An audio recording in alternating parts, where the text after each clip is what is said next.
मुझे कुछ नहीं पता साहब। मुझे मत मारो साहब। मुझे कुछ नहीं पता है साहब। मुझे मत मारो साहब। मुझे मत मारो साहब। मैं बताता हूँ साहब। मैं सब कुछ बताता हूँ साहब। उस रात विकी मेरे घर आया था। वो बहुत घबराया हुआ था साहब।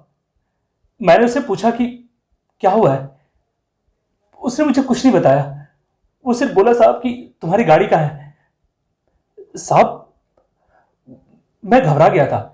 मैं अचानक उसको गाड़ी दे दिया और मैं भी साथ में चला गया साहब।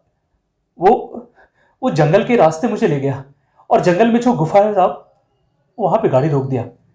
मैं पूरे रास्ते उससे पूछते आया साहब कि क्या हुआ है, कुछ तो बताओ। साहब वो कुछ नहीं बताया। अचानक मैं जब गुफा के अंदर गया तो साहब, मीनाक्षी अधमरी हालत में पड़ी हुई थी। मैंने बिकी से पूछा, बिकी ये क्या है। साहब, बिकी ने बोला कि तुम दोनों काफी करीब आ गए थे। ये मुझे अच्छा नहीं लग रहा था।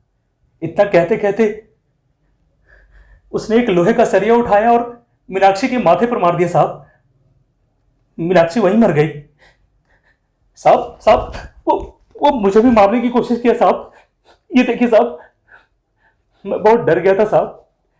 इसलिए मैं चाचा के यहाँ चला गया। मैं बहुत डर गया था साहब। मुझे और कुछ नहीं पता है साहब। मुझे मत मारो साहब। मुझे कुछ नहीं